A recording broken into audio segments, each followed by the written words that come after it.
Hey everybody, welcome to the Swedenborg in Life Question Show. This is a show where we give back as much as we can to you, our audience. We appreciate your engagement with the thought. You're wanting to know more, and we're going to try to talk about what you want to talk about for the whole hour. I'm Curtis, I'm the host. Maybe you've already seen Cara Dom to my left. She's a Latin consultant for the New Century Edition, and the rest of our team is rounded out down this way. We have Dr. Jonathan Rose, who's the series editor of the New Century Edition, the same New Century Edition that Cara's on. Ironically enough, yeah. I never know when to use that word. And then there's Chelsea, who is from the Swedenborg Foundation, just like me. And so we're like encompassing, the getting into the translating and the original text of it, and then we're spending time like how do you get it on the internet and interacting with the internet, and so are you guys. And so hopefully all that together gives us some business to be up here at this table. We'll see. You guys be the judges of that by the end of it. So we've got questions. If you're in the chat room right now, get them in. We're just going to take a bunch of questions and give our best renderings of what we think the appropriate answer is. So you guys ready? Everyone at home? Ready. Okay. Let's look at our first question. This is from Mary. Do evil spirits on the other side attack people who have just died? Oh. So this is the kind of thing you can only get in like a Swedenborg question and answer show. Like tell me whether or not this happens. Does anybody have any initial thoughts on that? Sure, I have an initial thought. Okay, all right. So everybody's got something. Do you want to go first? Sure. People who have just died. My impression is that at just died, we are seriously taken care of by the most heavenly angels. Mm-hmm. So it would be a little while before you got to face some of the ugly stuff, I think. That's a quick answer. I'm going to agree. Does anyone have to have a answer of exactly the same length? Yeah, I agree with that. Very, very protected at first. It's interesting that some of the near-death experiences, it seems like a minority of them, but some people go to a dark place. Mm-hmm. You're talking about Howard Storm, who was on our show. He started out negative. That's right. And I've seen a couple of other ones that started out negative and then got better. And so that's interesting to me, that some people just go into the glorious light and the angels and it's all wonderful. And some people have a detour somewhere else on their way there. But I think in general, all the time, we are incredibly well cared for, and anything negative that happens, it's for a reason. That's something we can learn and so on. It's not just sort of, hey, there's the new guy, and you beat him up or something. Right. Which is what you guys did to me when I first got here, but no hard feelings. And maybe that's highlighting a bit of the difference between the near-death experience and the death experience. Right. The near-death experience is this kind of teaching tool because it's catered to people who are coming back, whereas actual death. Did you have things, Chelsea? Just thinking of our show, how angels take care of us when we die, and that we go into what Swedenborg says about, like, he had the experience, if you're unfamiliar, he talked about being led through a spiritual experience of going through the death process, and so that with his mind conscious enough that he could pay attention to what his state was like, and that it was very heavenly and very protected, and that's we go through that in that show, and it's an interesting read. And I was thinking of that account, and that he talks about protective smells in that the smell was brought up by the angels, or they facilitated it appearing of an embalming ointments, right? And that is a protection against evil spirits, and is actually why the custom arose on Earth of embalming bodies. Just in case you guys weren't going to mention that. So it depends on how well embalmed you are. That's it. Okay. So do you guys feel complete about that? I mean, it seems like the protection period is decently long, because he talks about even after that you wake up and heavenly angels are there, celestial angels are there. They do everything that you could want. If you get tired of them, then spiritual angels, then natural angels, and you have to keep getting away before you're going to go through any kind of reformation or tough process. So it seems like you really get time to you dry your socks, everything like that. Mm-hmm. So there's an initial period that only ends when you decide I'm ready for something else. So, All right, so no worries, right? All right, let's go to the next one. Thanks, Mary. This is from Hootenanny Guide. Am I saying that? Hootenanny Guide. I was like, I'm not going to say this right. And I knew it was that word you guys just said. Hootenanny Guide. I've learned a fair bit on Hinduism And the concept of karma makes sense compared to my Christian upbringing of one shot at this life. Heaven or hell is your reward. It just didn't seem fair since everyone was starting from such different situations. Karma sort of answered it, but I'm curious as to Swedenborg's ideas about the many different places we all start from. Some have disabilities or come from bad homes. Some are blessed right from the get-go. And Hootenanny is right about that. I mean, you see that in the world. So there's a clear unfairness there. If we really are being judged point for point on our performance here in this world, how does Swedenborg reconcile that? Do you guys know? Or do you want me to start? Yeah, I'm thinking about it. Sure. Yeah, there's just such a difference between worldly blessings and heavenly blessings, and Swedenborg says that things like wealth and your circumstances can be as much of a curse as a blessing, depending on how you hold it, and so on. So, I just think there's got to be some sort of fairness blanket over the whole thing. You know, I see that people in the same circumstances, living on the same street or at the same level of, you know, poverty or affluence or whatever it is, are able to go to very different places in their lives. You know, like there's a freedom in how you hold it. Yeah.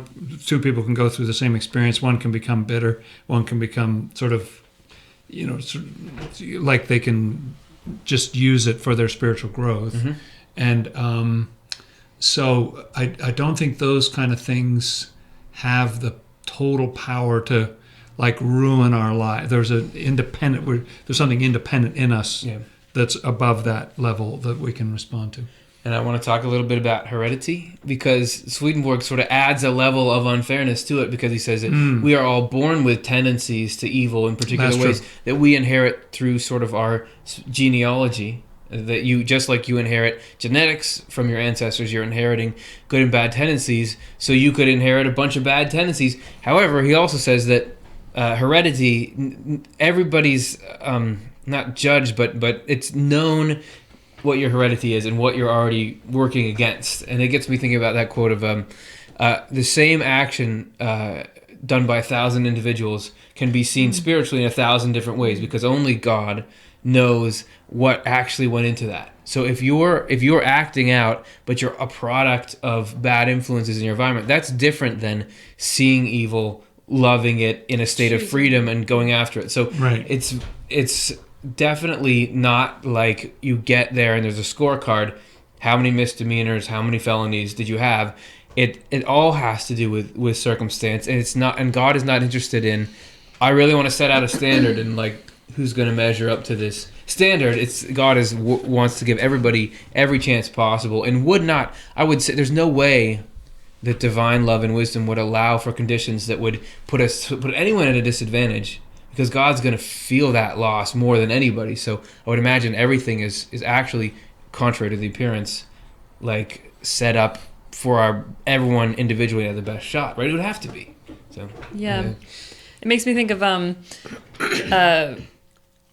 so he or she is bringing up the idea of disabilities or different different environments of upbringing or whatever. But I think about, there was a time when I thought a lot about, well, what, you know, lifespans, that some people live for such a short amount of time and then other people live for a really long time. That's and it seems, you know, like there was somebody in my high school that committed suicide, and so that was his one shot, you know, like there's nothing else after that. But in thinking about, Swedenborg talks about how we lose a sense of wisdom when we limit ourselves to just what time and space looks like, what it appears to us. And so when we try to uproot ourselves or lift our minds above the appearances of time and space, then we can start to have sort of heavenly insight into situations. And that's what helped me with, you know, that one friend, because it's like, well, the Lord, who is love and wisdom itself, can know this person so particularly that the Lord can make a whole life out of this one person's 16 years that they had in this world. You know, like it was enough to lead to eternal happiness for that person, even though they'll have, you know, spiritual processing or whatever that they'll go through, and growth that they'll go through on the other side. And so that, so part of that also was thinking about how Swedenborg says that everything in the spiritual world, or a core feature of heaven, is that everything is for usefulness. Like that's part of the Lord's process too, or the way he is. And so anything, the Lord can work with anything. And so whatever whatever bag of marbles you get when you come into this, when you incarnate into this world, that's enough for the Lord to do the thing that he's really good at, which is creating angels that are so unique and perfect in their own, identity in the Lord. And so that is something that whatever this soup of time and space disabilities or poverty or war-torn areas or super affluent areas, whatever, everybody needs to go through the same process, and it starts here, but then it goes into the next world from here. And I want to just draw attention to that last sentence: heaven or hell is your reward. If that's not really how Swedenborg sees it. Were you going to say something? Yeah. No. Oh, I thought you were different. just getting ready. I'm going to say something different. No, say it. Forget it. Just say it. Just say what you're going to say. Okay, I was going to say, Swedenborg talks about how your life is waiting for you. Like, however you've lived here is waiting for you on the other side. But he also says that when you die and your spirit leaves this body, you leave behind a whole lot of the worldly trappings and the nightmares. And so it sounds to me like, at least at that point, we come to a kind of even playing field or something like that, because our worldly circumstances are so different, and somehow we then get a new footing when we okay, let's shake that off. Okay, now who am I really underneath all that? Right, and Swedenborg's teaching about the world of spirits is so fascinating to me that really you don't just have one shot, you really have two in a sense. You have one shot, which is your life in the physical world. You have a second shot in the world of spirits, because you're not in heaven or hell yet. And Swedenborg, even in one or two passages that I stumbled into, describes this, that you have your physical death at the end of your physical life, but then there's also a death of your spirit before you go on to to heaven or to hell or whatever. And so there's kind of a second life and a second death. The Bible even talks about the second death and things like that. That there's so you kind of have two shots. And although Swedenborg says that a lot of how how things end up for us in the other life is based on our life here, he also says we're not judged on the basis of anything we did in this world. It's only the things we do in the other world, but we tend to do the same things there that we did here. So so in a way you kind of get two shots. Yeah, not judged. The whole thing is not. Okay, here's your score. Like, I already said that before, but I think it's important that Swedenborg makes that distinction very clearly. And it's not happenstance. Like, oh, you lived an extra week, and during that extra week you did the worst thing of your life, and that's going to tip the balance. Heaven or hell has to do with the thing you love the most, the thing that is like the deepest driving force of your life that you have committed to over and over again. It's not just like, if I had died 4 months ago, I would have had a passing grade and now I have a failing grade. It's not like it's not like that. So those are a few thoughts on karma and situations. It's a great question. Hopefully we addressed some part of it in some kind of relevant way. So thanks very much. Let's look at the next one. This is from Shasta Tiller. I shouldn't be the name guy. Shostetler. Yeah. Needs some serious advice for how to endure a prison sentence, as their spirituality is the only thing that can keep them going. Suicide was considered, but working on changing those ideas. Thoughts? All right. So what do you do when you're in a really tough place, not just physically, but also mentally? What do you guys do to get through things? And what can we take out of what we've learned from our own lives and our own tough situations to try to give some helpful advice? I always think that must be so difficult, like it would work on your head. You know what I mean? Like I think evil spirits could easily persuade you, this is your situation, this will always be your situation, that kind of thing. That sort of work on your head that way in a particular way. And there must be a lot of different, what Swedenborg would call spheres, you're just sort of different vibes around different kind of people that you're with in that circumstance. But I think some of the same basic spiritual toolkit applies, that I like the philosophy, these people who did emblem books years ago, back in the 17th and 18th century, believed that everyone in the flesh was in a prison. The flesh is a prison, and everybody's in a prison. And it'd be interesting to just sort of change your perspective a little bit, that really you're in the same boat as everybody else.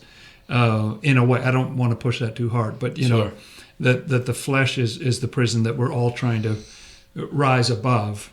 It's amazing how some people are able to have sort of transformative, they learn a lot, they read a lot of books, and they better themselves and use the time for reflection and so on. I think that would be very psychologically tough. I think I'd be terrible at it myself.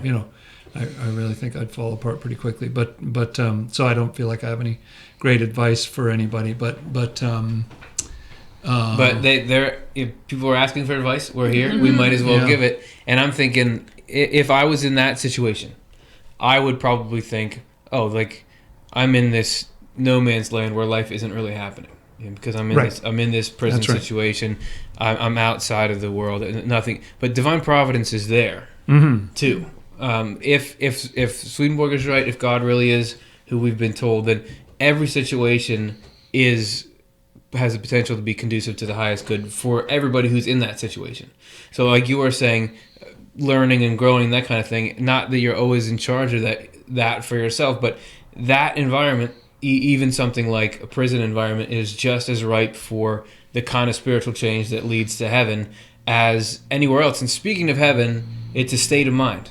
I bet there's been a good many people who came into heaven in prison. Like here, I've been through all this difficult stuff, and but my mind has changed enough that now I see life in a different way, and there's joy where there shouldn't be joy, but there is. So I think your point is very important about the because anybody can suffer from that, in prison or out of prison, of feeling like life is happening somewhere else, or I had such a dumb childhood, or my life is stupid, I've been in the wrong place, and my life is waiting for me somewhere and I can't find it, I don't know where it is. And to realize, I wanted to emphasize out of what you just said, Curtis, that the Lord is the same in things greatest and least. And so the Lord is not sort of partly or vaguely or distantly present. He's 100% present in every situation that we find ourselves in. He's 100% available and present there, just as and that is not just sort of a part of reality. That is his entire reality. He views each person as the center of the universe, and to realize this life is happening right here, and look for the little miracles, look for the chance to help somebody, or those kind of things. Because and I think about Joseph in the Bible, who had a horrible time in prison and emerged to just do amazing good. Right. I think of Nelson Mandela and like great people who seem to come out somehow in good shape at the other end. I don't know how, but it's amazing. Yeah, absolutely. Yeah, I appreciate this person is saying that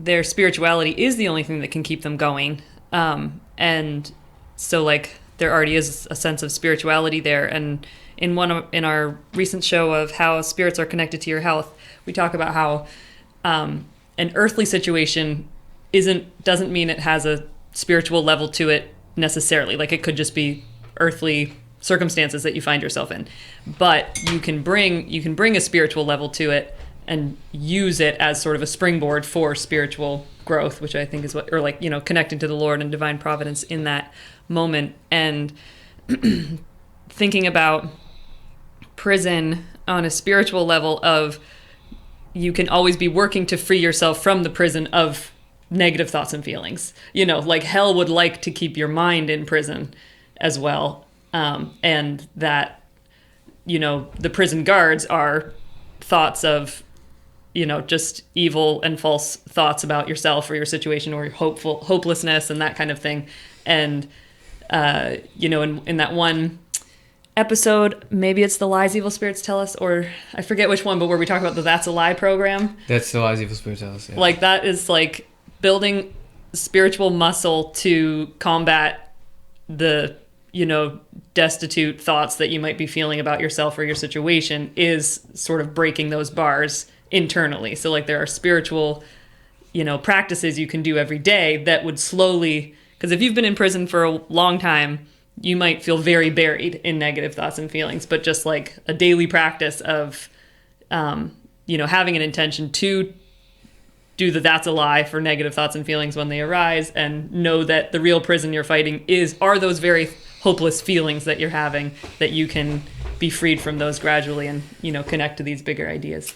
Yeah, and I'm glad you brought that up about the physical things can lead to spiritual growth. And I would imagine a situation as intense as prison, what's being described, has a lot of potential for spiritual growth. That you're sort of in a position to be accelerated because you're having to deal with so much every day. And if you can find a way to be looking to asking God, what can we do here? What can you do with me? Probably, you could make years and years worth of progress in a couple of months, just because of the intensity of the situation, the growing conditions there spiritually. So, and if the eternal life is eternal and this one is temporary, it could be that you're looking back and saying, that was the greatest thing that could have happened, not because it was great that I got sent to prison, but what came out of that has just turned into this amazing thing for me spiritually. So those are... I have to just say one more thing, because it's like, speaking of the Bible, like the Bible is so great for just talking about being stuck in prison or in captivity, like the captivity in Babylon of the children of Israel, just like, God, you're going to have to go there. Sorry, sorry about it. But like, that's what we all are having to go through. And then, but the Lord tells them, the thoughts I have for you are for, goodness and not for harm, to give you a future and hope. Mm-hmm. Like there's this, the Lord knows that we go through the deepest, darkest places, but he sees the end result, which is the freedom, the spiritual freedom he's giving us through those hard processes that we're going through. Yeah, I love that quote. Okay, so those are a few of our thoughts. Are we good? You have more? I just a quick thing that everybody is worthy of God's love. So whatever criminal, whatever you've been convicted of, if you turn and live, then the Lord's with you. I was just reading today that the Lord is more with people in temptation and trials and suffering than at any other time. Closer. So the Lord loves you and is there to help. Awesome. All right. So those are a few of our thoughts. Thanks so much for the honesty and the question. All right, let's look at the next one. Susan, did Emanuel Swedenborg teach or write about the rapture? Yes. Well, I mean, that term around? I don't know. This is not my field. Jonathan, do you want to start us off here? Sure. The idea of the rapture is largely based on 1 Thessalonians chapter 4. It talked about people being caught up in the air and in the clouds and so on with the Lord when he returns. But interestingly, that idea was not in currency, even though Christianity had been going on for almost 1800 years by the time Swedenborg was writing, that was not a thing. The idea of the Last Judgment was a thing, but the idea of the rapture, the way people hold it now, of the idea that people are driving along the highway and all of a sudden the rapture hits and some people just disappear from their cars or whatever, the idea that people are going to be taken. Nicolas Cage was in a movie about it. Yeah. Swedenborg says that he doesn't speak to the rapture specifically, but he still says that is not going to happen. In other words, you can piece together from what he writes that isn't going to happen because this is sort of a silly way of putting it, but you can't. What's going to happen to the earth if you take all the good people out? It doesn't make sense as a strategy for leading the world. Yeah. And it's very important to continue to have the human race here on this planet. Swedenborg says it's basically never going to end. Like the reproduction and the life there's not going to be some cataclysm and all of a sudden the physical world, doesn't exist anymore, right. and there's a new heavens and a new earth and all that. Swedenborg knows about those scriptures very well, talks about them a lot, but says that means a new spiritual era and a new atmosphere in this world, the earth meaning the church and so on. So he says it's one of those classic ideas. There's a lot of ideas that rattle around in Christianity that are a result of taking something that Swedenborg says was intended as something spiritual and saying that it's physical and misunderstanding. Right. And in that specific passage, I can't talk tonight, rented lips, sorry about that. Talking is not a big deal. But no, it's not important in an activity like this. 1 Thessalonians 4, you'll see there, it says that we'll be caught up in the air with the Lord, and therefore we'll always be with him up in the sky. And then at the end of the chapter, it says, therefore comfort one another with these words.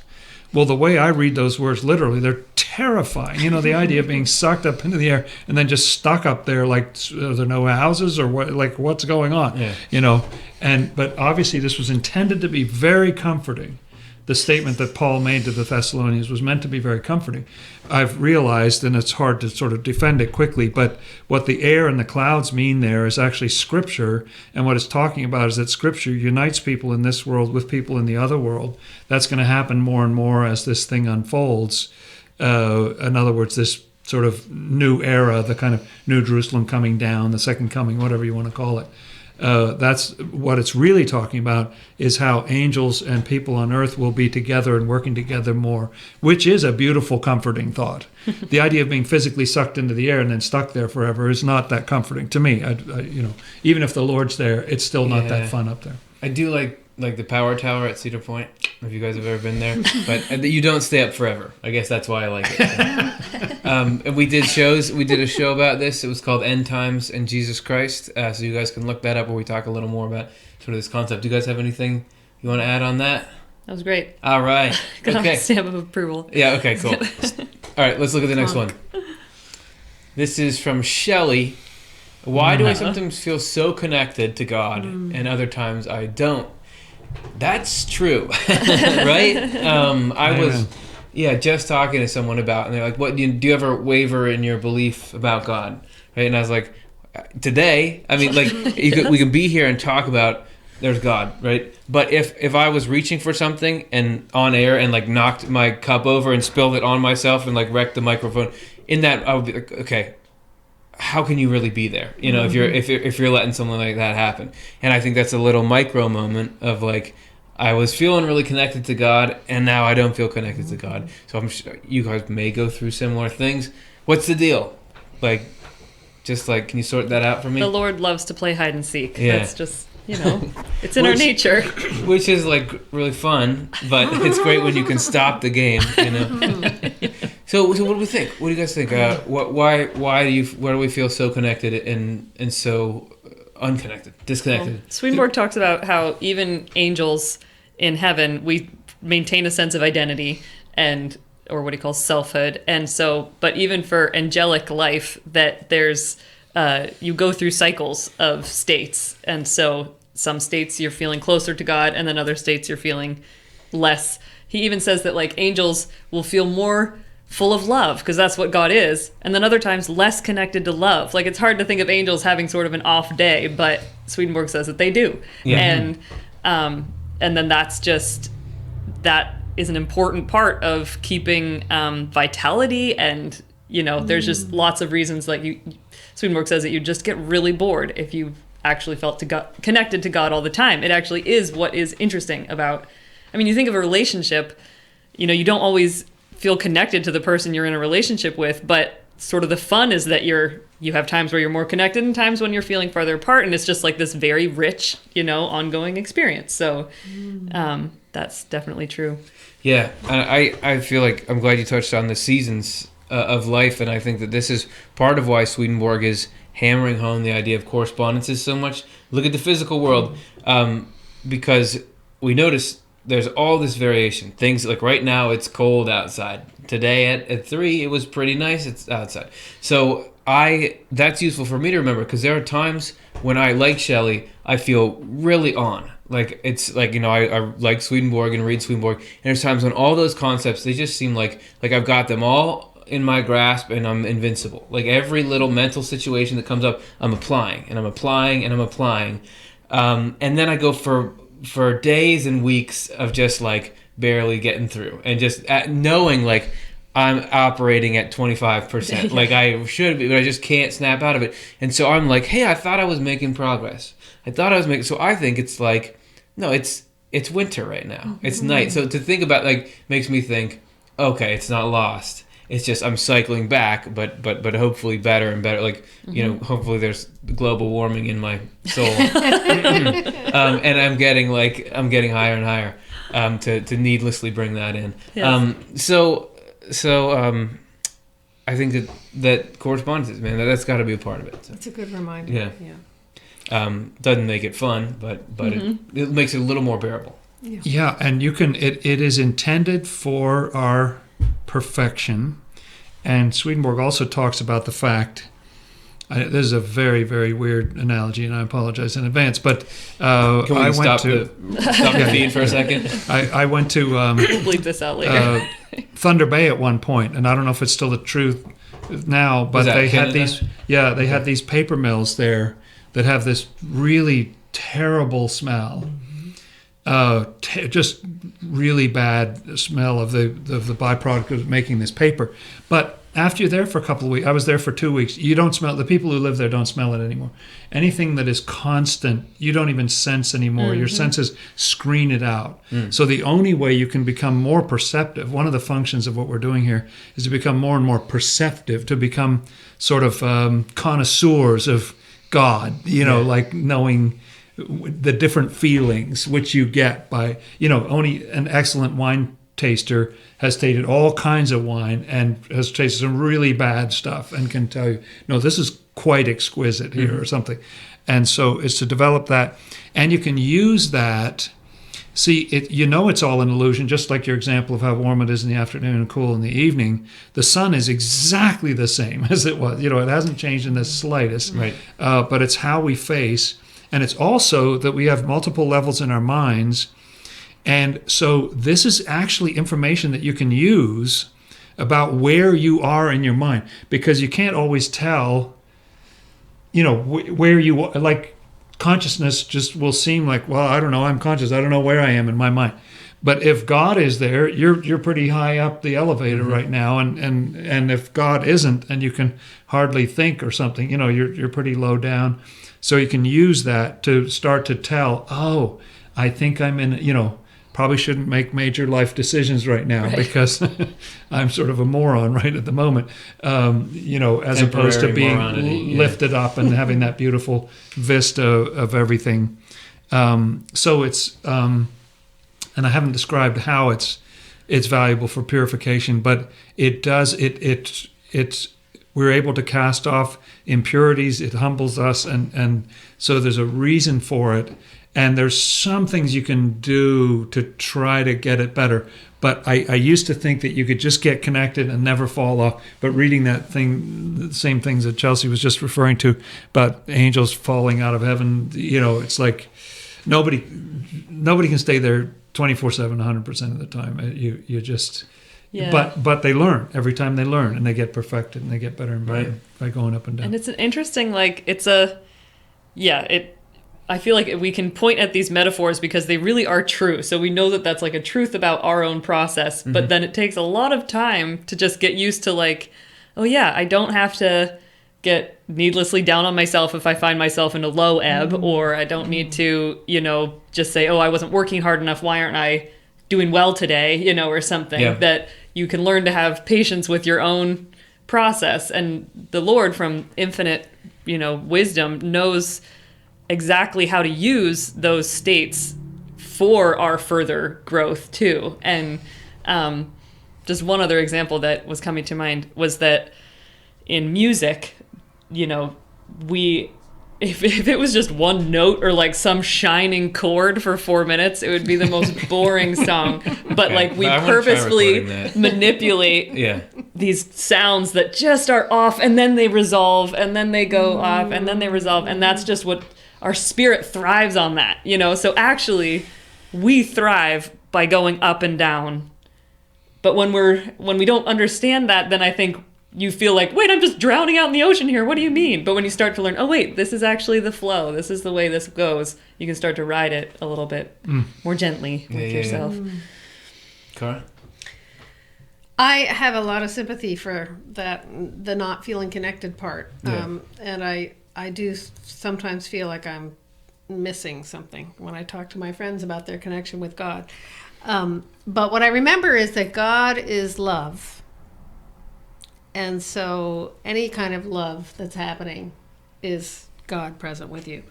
So I hold on to that one myself, because I can always find love for somebody, or, for some situation hanging around the edges somewhere, even if I don't label it specifically that I'm loving God or God is loving me right now. Right. Nice. And to close, third party love. yeah. To close, Jesus Christ. So I often think about, we're trying to live life as best as we can. Like, if I was really worth anything, I would be able to live life really well. So how would God live life? Like, what's the ultimate and the best? Like, let's have him come down here and just really, really knock it out of the park. Jesus Christ was going through that same cycle. My God, why have you forsaken me? Oh, I got all this power. Now I'm in the Garden of Gethsemane. Now I got all this power. So it's like, if perfection is doing it that way, we're probably not going to beat him at that. We're not going to get out of it. Right. So I gotta go be by myself right now. Okay, now I can be with the crowds of people. Yeah. So it's going to be tough, but I do feel like so it's not like we're not going to go through these hard times, but as you were saying, by learning about those times, we do mitigate our suffering in those times. So hopefully we can get this sort of meta mind. Like, it's like winter's going to come, but we're building up our house. Yeah, like, you learn coping strategies. Now we can heat 2 of the rooms, so that even though we know it's winter, it's like it's not as cold as it was in the 1800s. Like, we deal with winter now, but it's not like it was back then. So hopefully we're progressing there. So great question, Shelley. Let's take a look at the next one. Zenia, my mother died of cancer unexpectedly. I just need to know that she is not in pain and happy. Yeah, that's tough. It's so hard to lose somebody and to lose them without any kind of preparation for it or anything like that. So have we heard reports that she's all right? So what do you guys think? She is not in pain and she's happy. Yeah. Yeah, the cancers of the physical body. And even probably as she was approaching death, before she crossed over, she started to feel more separate from that and be able to look down on it from above and not just be in it all and so forth. And she probably, at the time of her exit, had this glorious sort of release from the physical body. And Swedenborg reports talking to people who had recently died, and they say they have just cast off something that was of use to them in this world. But they're not lacking anything. They're in a wonderful condition. The Bible in 1 Corinthians 15 talks about our spiritual bodies, that they're incorruptible, they're indestructible, they don't have the same kind of diseases. Swedenborg says there are no hospitals in the world of spirits, and so you're in a world of love and wisdom and light. And Swedenborg says that for a lot of people, going to the other world is like waking up out of a sleep. It's just coming into a glorious thing. So I feel pretty strongly that I know she's not in pain, and I bet she's really, really happy. And what's sort of unfortunate but true as well is that, like, the person who is dying and crossing over, I think, is most likely, not only are they not in pain and not unhappy and suffering, but they probably have, like, the people left behind are the ones that are feeling the pain and are having a hard time being happy. Yeah. But because it feels like their loved one is far away. But I think the loved one who's crossed over is born into a sense of the deep connectedness that we all have. So they probably feel, you might think, oh, we're apart from each other. Maybe she's sad because she's missing me and she knows this or that, But that's like, that is when I've thought about it, I think it's that they come into a deeper sense of the connection that we really have. So they feel closer to us than they maybe used to feel because they are just in the spirit. And I think we can, as we build our spirits, we can get a stronger sense of how we really do have that sustained connection with them as well. And then same with that unfortunate dichotomy where when you've crossed over, you also probably have a greater sense of the providence involved in the whole scenario, whereas those of us left behind just have to pick up the pieces and don't know why it all happened or whatever. Yeah, right. So I guess the point of that maybe is like, take care of yourself, do draw on the things that you need to help yourself process this side of it. Well, and that can shift the meaning if you're worried about somebody else, like the poor, like, and even if you believe in life after death, it's still like I've known people that have died from cancer, and you're just like that poor person, like you're just sad for their suffering. Right. But if you know, I'm the one who's suffering, it's almost like a relief. Like, I can take care of this. Like as long as they're okay. This person that because you can't help them, it's totally helpless. But okay, I'm the one. I'm the one that, like, I'm sort of the bottom here. I don't know. I feel like that means something, and hopefully can be some kind of comfort. Right. There's something you can do there. Yeah. You can feel powerless over helping them on the other side, no matter what. But you can be taking actions to, comfort yourself or get the help and support that you need. Right. It's so hard, that unexpected thing. I feel for the person writing the question. And that's very difficult, though. Absolutely. And my father said death always comes as a shock. Even when somebody's been ill for a long time, it's still, I don't know, there's something shocking about it. And it's a difficult loss. Yeah. Mm-hmm. I know I've heard a lot of accounts of spiritual experiences and visitations by loved ones, and I don't know if I've ever heard or just very rarely heard of anybody visiting and saying, I need help. It's always like they're trying to comfort the person. I'm here to help you. It's always like I had this really vivid dream, and they were saying it's okay, tell mom I'm fine, or whoever it is. It's almost universally this, hey, I'm here. Not only am I okay, I'm stopping by to take care of you. Right. So that's coming out of a place of abundance of some kind. That's right.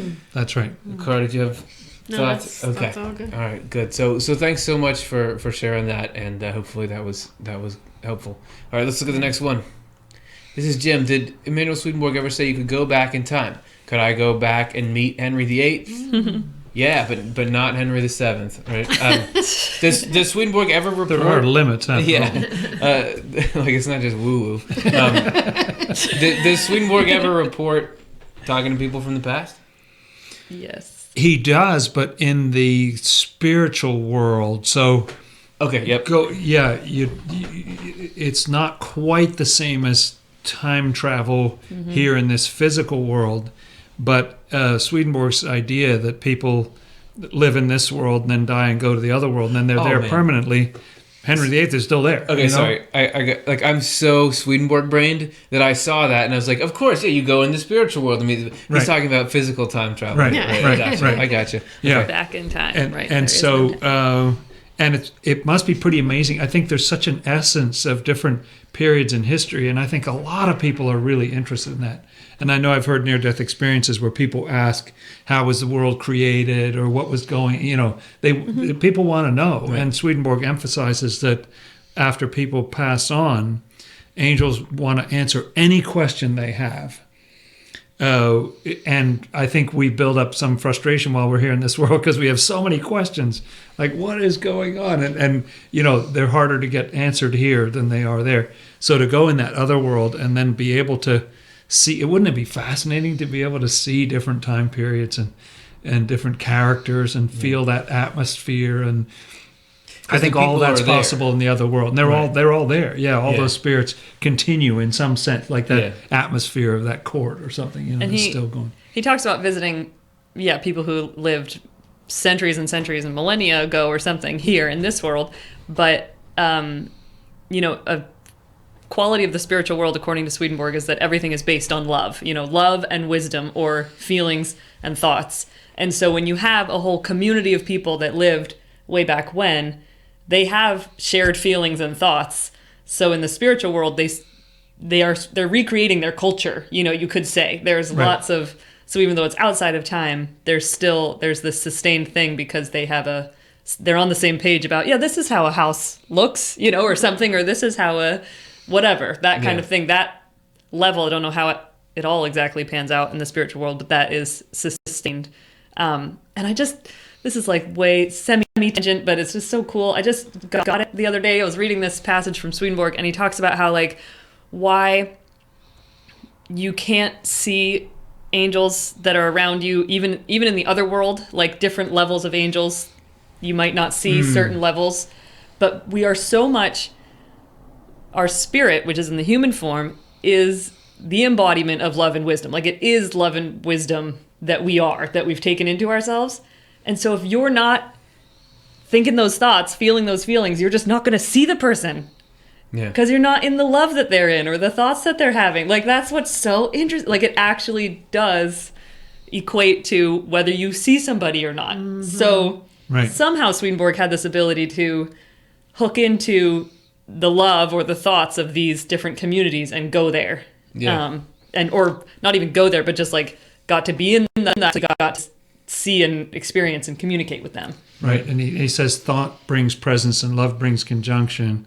And so I think when he says often when people cross over, they want to see their loved ones, or they think of people that they, have read about or something like that. And so I think there's probably a lot of people who Henry wanted to meet. Is busy on the other side. I think he's probably busy. Yeah. Yeah. Well, Swedenborg talks about people like wanting to meet religious leaders and that kind of thing. Yeah. And sometimes you really can. You go and you meet that person. That's right. Other times you sort of meet a surrogate. Like you go like meet someone who you think is that if. And I think it has to do with whether your attachment to them is healthy or unhealthy. Mm-hmm. If it's healthy, you can probably go. But if it's unhealthy, you need to be shown your illusion. So and unhealthy for them. Like in some cases, both. Yep. If people are just adoring someone because they're considered a saint or something like that. Right. Some of those, he says it actually makes them silly and they babble and stuff like that. So it's better to get the surrogate in, and then they make some money, and it's a fun role to play. Disappointed, yeah, right. Yeah. Okay. Well, then I wanted to say that Swedenborg talks about visiting people from what he called the most ancient church, which was, we don't know exactly how long ago, but thousands and thousands of years ago. Mm-hmm. And he said they live, as Chelsea was saying, in a similar kind of style. Yeah, that's right. So as they were in the world, so you are kind of traveling back in time. Yeah. So you can't like really like McFly go time back travel. And mess like I'm on Earth in 1801. Stop my parents from getting together. That's right. And he also says that like memory never fully goes away; it just goes dormant. So I think like there's external memory, right? And all time is the present to God. Yeah. So like there is somehow the spiritual possibility of you hooking into somebody's memory from way back when and getting even an earthly memory that had been dormant, but being able to see. I mean, come on, we should be writing way more cool sci-fi books about Swedenborg's ideas, don't you think? I mean, come on, this is if you're an inspiring writer, take this idea and run with it, man. You're gonna make millions. Yeah, and don't forget you can donate to the Swedenborg Foundation. Donate to the Swedenborg once Foundation. you do. All right, so thanks, Jim. Let's take a look at the next one. Sharon, when I think about my brother who passed, am I bringing his spirit close to me? We were just talking about that. So. Yes. Maybe his spirit is already close to you, and that's why you're thinking of him. Yep. Right. Okay. So that's like the spiritual is always influencing our thoughts and feelings. So it's not just like, oh, I'm happen to be thinking of my brother. So we were hanging out. Maybe. Okay. Yeah, that's from what I understand from what Swedenborg says. That is how it works. Our thoughts and our love for somebody do. Make them present, bring us together. So when someone passes away and everybody gathers and they have a memorial for the person, I think there's a lot of people feeling that person's spirit. And that's, just thinking of the essence of that person, what their sense of humor, what they did, and this and that, different facets of them and everything. So I definitely think, and as Cara said, I agree that it may be even coming from the other side. And sometimes you can just sort of see someone in your mind's eye, can't you? Like you think about their, the way that they were, the things that they did, and stuff like that, and it brings them close to your mind.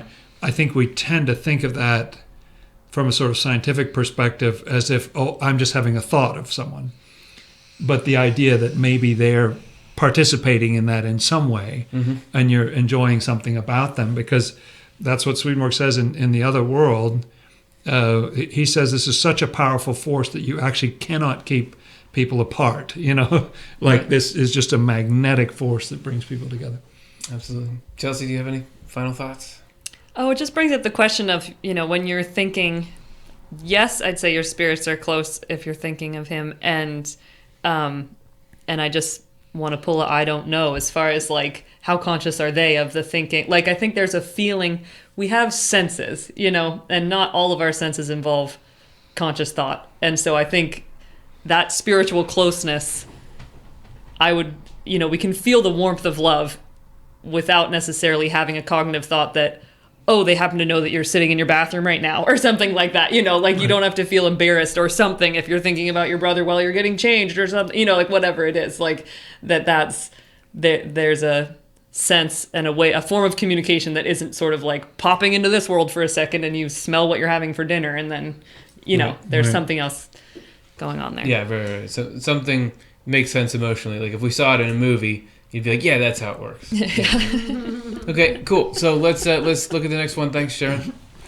Harlan, did Emanuel Swedenborg speak about a new civilization? So there's a couple of ways that we could go with that. I think he does. And what does he say about it? And what is it? And when does he speak about it? Or does he speak about it? It's really great. Yeah. So go ahead. Well, I think it's what Matthew 24 or whatever book of Revelation is talking about. That's telling the story, the inner story of this new civilization that's going to come. You're talking Is the it new not? heaven, the new Which heaven is and the some, new earth. the new heaven and new earth. The holy city Which kind is of a thing. also the, it's got to happen in here too. So I always get confused between the individual human experience of a new civilization in ourself, as it were, Right. and then the whole world. So somebody else say something. No way. I'm done. I'm not saying anything. I'm not falling for that. So he doesn't talk about, to the best of my knowledge, he doesn't sort of say specifics like, oh, there will be a new form of government, or there will be, or this. He doesn't get into sort of concrete end of it quite that much, but he certainly does talk about, he loves the prophecies in the Old Testament prophets as well as the passages Cara just mentioned, that talk about, like God says, I'll pour out my spirit on all flesh, and the young women and the old men, everybody's going to be prophesying, and or it says that no one will have to teach anybody about the Lord because they'll all know me, from the least of them to the greatest. And so there are descriptions of a time that'll be full of love, of a sense of the presence of God, kind of an innocence and a peace, of the increase of his government and peace. There will be no end. So that suggests there'll be more and more peace as you go forward. So it sounds really, really wonderful, like it's going to be great. So I don't know exactly what form that takes or exactly how we get there on a day-to-day basis from here. Right. But this is a lot of what this show is about, is how you get the thoughts and the feelings that go with heaven and try to deploy that in your life. Yeah, he does talk about a new state of the church, which is the heart and the mind in somebody. He definitely talks about a new church is coming. Heaven's going to change. The thing inside, how that manifests externally, he doesn't really play that game. And I don't think he knew, right? He said even angels don't know exactly what the future is. That actually, that trying to worry about that is kind of gumming up your spiritual health. But he does say that he knows that it's going to get better for the heart and mind. And so it's cool to imagine what kind of ripple effects that would have. I think about, what if you called a plumber and you knew that the plumber is going to only charge you exactly what you have to pay, that he's going to do really good work, and that they care about your house as much as you care about it. And if that was every rest stop that you pull off on the highway, you know that everybody in that town, no matter what time of day, it's like they just want you to be happy, and you can totally trust them. And that would make a pretty cool world. And what would that do for public discourse and our ability to solve problems, and our ability to care about the whole and make sure everyone's all right? I mean, I think about human potential, and what we're all doing and where we're putting our energy. If we were all, there's plenty of capacity. If we all put our minds to solving the world's problems and not causing them, everybody could be happy and cared for on the planet. And so, maybe once the internal changes, we'll basically be able to do anything we want externally. And Swedenborg says it's definitely going to happen. Like he doesn't describe exactly what it is, but it is definitely going to happen. And I'm reminded of something he writes where, he does, along with that, say for us to pray for the Lord's kingdom to come. Like he thought that's really important, pray for the Lord's kingdom to come. But what exactly that looks like in this world, not entirely sure. But he does describe, there's one quote that he says, a passage about overcoming religious differences or differences in doctrinal understanding, belief systems, being able to overcome that, being able to root ourselves in love and being able to then see beyond just the different ways we understand God. That's right. And that he says, when we have that focus on love, the Lord's kingdom will come. Like that there is this ability to acknowledge somebody has a different understanding than you, but being able to still acknowledge that we all live from love, then that's part of it. Yep. Anyway. Yep. That's part of it. Awesome. Yep. And I think that's good for that one. I think we have like one or two more in here, depending on how long we take. So let's look at what our next question is. This is from Kate. So when we are thinking of someone in heaven, how can they be with us if someone else is thinking of them too? Right. And it's thoughts that make you travel in heaven. How can they be in two places at once? So it's got to be whoever thinks harder That's the sense about thing. them, right? I don't know. So, Yeah. Thought, tug of wars? yeah, something like that. Thought of wars? It is stranger than that, actually. From what I read in Swedenborg, he says, now, I don't know how it is for you, but I found myself, sometimes I can be paying attention in a meeting or something, and I don't realize there's also a song playing in my head. There's a whole thing going on. There's a song just playing away, and two things are going on at once. You know, sometimes you drive home, you don't even know which way you drove because you were so busy thinking of what you were thinking that you were actually somewhere other than consciously in your car, even though there was enough of you there to get you home on the road. Swedenborg says that he doesn't expect anybody to understand it or believe him, but he still his union rules obligate him as a revelator to say it, which is that all of our thoughts and feelings, you could see them, all of our thoughts and feelings, each of them is in the human form. So each of our thoughts and feelings can go out and do things as a separate individual from all our other thoughts and feelings. And and he describes us as being like a shoot that grows up and then turns into a tree and bears fruit, and then all that fruit falls into the ground, grows up as a whole bunch of trees and into a forest and a forest of forests, and goes on without end, he says. And so I've thought about this a lot, and I think it's the case. I don't know exactly how it works, but I think it's sort of like the same thing, that you can be very present with somebody, but then you can be thinking about a friend who's sick at the same time, and you're in a way you're thinking about it constantly while it's going on, like it never leaves your consciousness, even though you're doing all these other things and thinking about these other things at the same time. We actually have that already. We can actually be in several different thought places at once. Totally. And feeling places at once. I find as I age to the fantastic decrepitude in which you see me now, good friends, that we have a lot of devices holding him up. yes, I'm sort of nailed to the chair here, but that more and more it gets hard to answer the question, how are you? I'm great and horrible, and I'm about 16 things at once. Right. It seems like it used to be I'd be in a good mood or a bad mood, but it gets more and more diverse as you go along. So amazingly, I think if someone thinks of you in heaven and you're thinking of them too, and then someone else is thinking of you, you might be in both of those conversations at once. I think you can, in your spirit. The spirit is so much more flexible than the flesh. I think the spirit is actually able to be. Swedenborg describes experiences in the other world, and angels just appear. You think of them, and boom, they're just suddenly there, and then the conversation changes, they disappear. Well, I don't think that angel just flew in for that, 10-minute appearance. Right. They're still somewhere else. That was just part of them that manifested there. So I don't know. Yeah. That's my heresy. Sure. We did this show called Space. What was the one about space? Oh, How to Travel in the Afterlife? How to Travel in the Afterlife.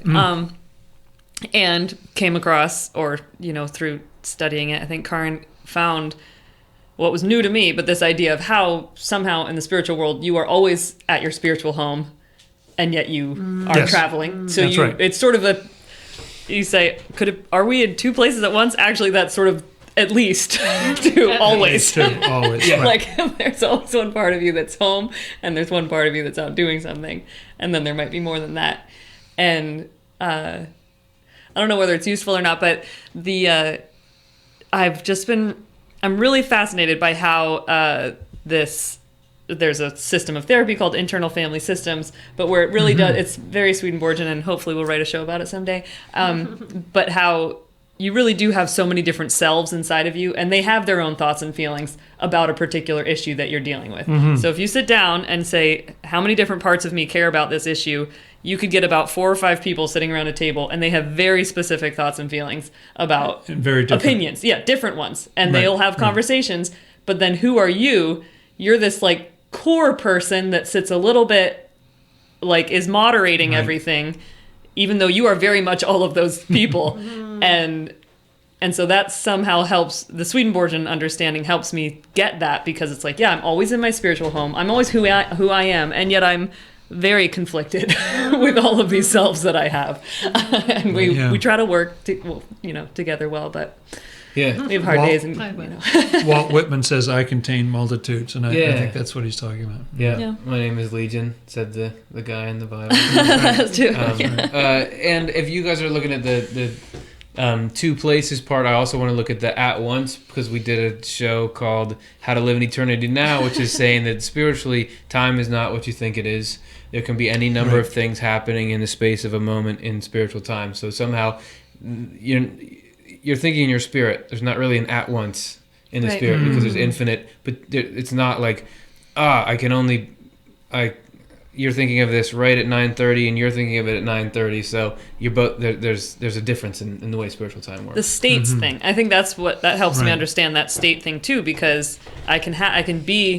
I'm very aware, like you can say, well, I think this, but there's a part of myself that feels this way.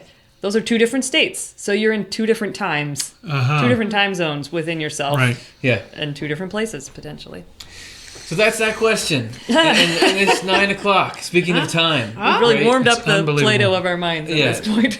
Well, then let's leave it there. I mean, let's not like resolve it. Let's just like that's it. You guys go read it, go learn, go live life for yourselves, and you'll come up with something. I do want to say, just to end, we are going to answer the question that everyone's been thinking, but nobody actually had the courage to ask, which is, what's up with these mugs? Yes. How come they all have this exact same cool Swedenborg Foundation logo mugs? You can sort of see the logo on them. Go to Redbubble and redbubble.com, I think it is, and you can go to the Swedenborg Foundation's account there. Get yourself one of these, and you'll be supporting. Lots of variety of styles. Variety of styles. This shirt came right off of that. Sweatshirts. Yeah. So pillows. A portion of your purchase will benefit confusing talk shows like this one. Thanks to the whole panel. I love talking about this stuff with you guys. You all had wonderful insights. I appreciate you taking some time here, and can't wait to do it again. All of you at home, we are going to do the Swedenborgian Life thing again next week, and we're going to be looking at how to protect spiritual boundaries in relationships. So stay tuned. Well, don't stay tuned the whole time, but tune back in if you want to check that out. So I'll see you then. Thanks for hanging out.